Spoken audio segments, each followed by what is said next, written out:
Hello, I'm Phil and welcome to another edition of Summertime Science. And I thought I'd bring you to my favourite wetland. So this is Ham Fen near Sandwich. It's run by Kent Wildlife Trust and they are in the process of recovering various parts of it back to the original fen habitat that would have been here hundreds of years ago. I'd like to talk about specifically a really important concept that will help you. It's a really simple concept that will help you to get a sort of a handle on wetlands, their importance in terms of their relation to humans, but also their importance in the wider landscape. That concept is residence time. So it's quite a simple one. If you imagine a single particle of water, so one O, two H's, making its way around, and it works its way into a particular reservoir or water body. The residence time is how long on average each single molecule takes to work its way out of that particular reservoir or habitat. Once you're happy with that, you can think of anything and define it as your reservoir, and then you can think about water moving through it. So for example, the Mediterranean Sea, it takes a particle of water about somewhere between 80 and 100 years from coming into the Straits of Gibraltar, working its way around and then working its way back out again. Equally, you can imagine you could take a stretch of river and you can see water coming straight in, going straight through and straight out again of that stretch of river. And in that case, the residence time would be much shorter. So one of the fantastic things about wetlands, they can act as even more effective reservoirs. One of the things that they do with the vegetation is they cover whatever water is in the wetland and protect it from the sun. So they prevent evaporation to an extent. They also soak up the water during winter time when it's raining hard and help to prevent flooding. During the summertime when there's less rain, they'll slowly let that water out, and that water recharges streams and rivers below the wetland and can help to mitigate the effects of drought. Between the two of them, these two concepts are known as natural flood management and natural drought management. So we're at the top of the fen now, and I'm standing partially in one of the waterways that goes through the fen. This is the North Stream that runs through, and it's probably the largest of the water bodies, running all the way through the fen. There are two other water bodies, the South Stream over the other side of the fen, and also Finglesham Brook, which carry waters. They're like tubes of water going right the way through the fen. If you remember what I said earlier about residence time, if you imagine what's happening here, water is going straight through, and potentially these particular water bodies could have a low residence time and water could be slowed down. I'm going to show you in a few moments ways in which this is being slowed down and stopped at the fen in both natural and man-made ways, and ways that are sort of a combination of the two. So here we are at the head of the North Stream. You can see, looking down, you've got the stream running away, and you can see all the vegetation growing in it that's slowing it down and preventing water from rushing its way through down to the end. All of this helps to increase the residence time of the water and to increase the effectiveness of the fen as a water storage reservoir. So this part of the fen is one that's in a reasonably early stage of improvement. One of the issues that was faced by the Wildlife Trust when they bought this place was that this was old farmland which had been improved. The soil had been turned over a lot, and in doing so and in using it, the organic carbon had dropped, there was not really much peat left in the soil. So if you just think for a second about the difference between peat and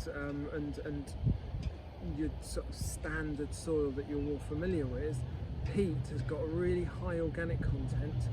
It soaks up water like a sponge as it comes into contact with water and it expands. Soils that are heavier and have lower organic content and less peaty are less likely to be able to do that.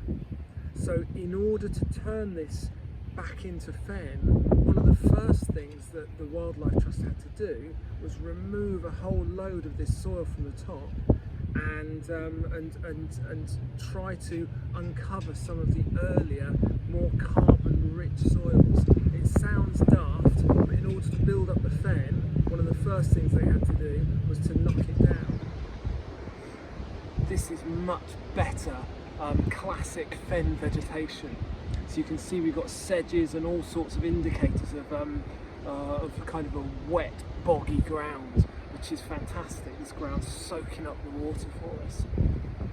So this is an area that has been looked after for a little bit longer. It's a little bit lower lying to start with, so it's recovering brilliantly. I'd just like to show you as well the original remnant of fen that hasn't been improved at all is just here to the right.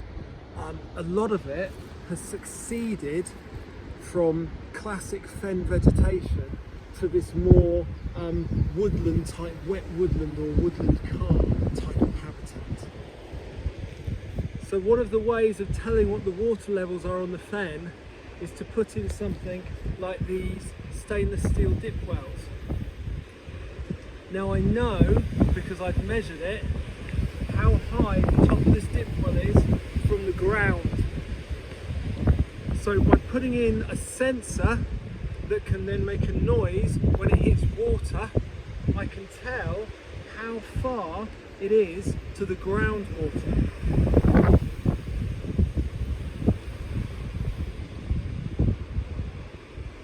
We're going like this, and eventually you're going to hear that. Now this sensor has got a ruler attached to it, and so I can see that it's 118 centimetres from the top of this dip well to water. When I get back in the lab, I can then subtract my 118 from the distance between here and the ground, and I can tell whereabouts the water table is, and I can measure fluctuations and work out how much water is being held right now by the fen.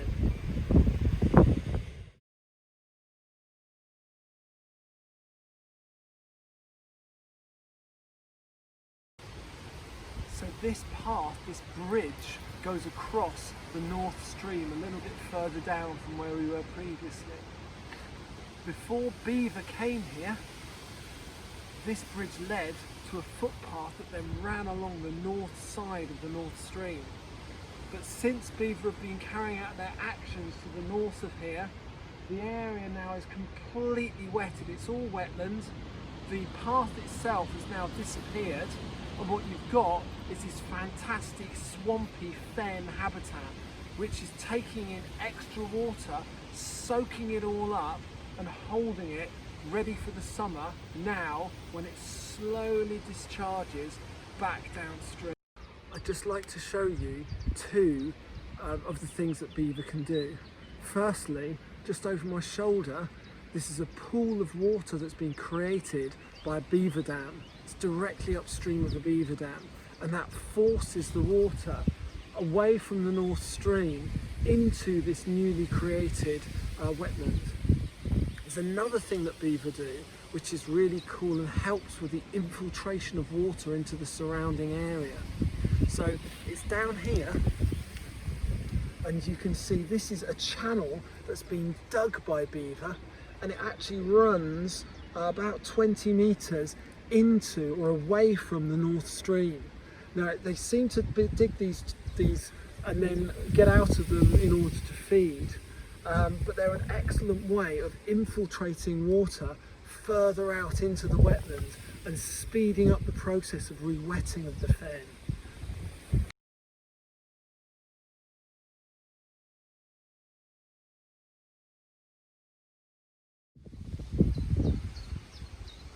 So here we are at the lowermost dam on Ham Fen, and you can see that the beaver have slowed down the running of the channel. You can see just a small trickle of water coming over the top of the dam, and sometimes that trickle is almost nothing. One of the consequences of this slowing down of the water flow, you can only just about see it. It was much better a month ago, but you can see some vegetation in the river behind me. That's watercress.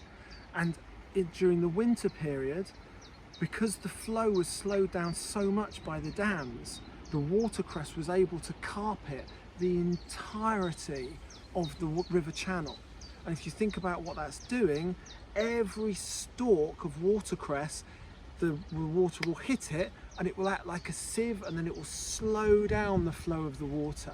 The other thing that macrophytes, or large plants living in the water, do is they take up nutrients. So any nutrients that you find in the water are going to be taken up by those plants, which means the water that comes out at the end of the fen is going to be even cleaner as it slowly makes its way out. Now, this is one of the man-made structures that's supposed to slow down the flow of water through Ham Fen. So just here, you'll be able to see it now, it's a ditch. And then here we have got a relatively newly made barrier, which can be raised or bits can be added to it to control different levels of water flow. Okay, the sun is now going down on Ham Fen.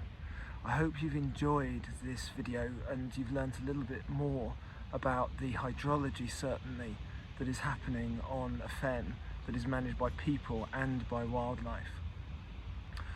Just like to finish talking a little bit about the need for objectivity with scientists. You've heard me say a lot of things about how a particular thing is fantastic, or use lots of emotive language. My job as a scientist, when I'm carrying out this work, is to dissociate myself from what I like. I quite like beaver. My job here as a researcher is to measure what is happening with the water levels, and what's happening in terms of vegetation, and what's happening in terms of freshwater invertebrates. Is there an impact? And so again, as a scientist, it's my job and the job of all scientists to try to measure some sort of objective truth, and to try to avoid the pitfalls that are caused by the prejudice that everyone has, and your own subjectivity. There are a number of ways that I do that.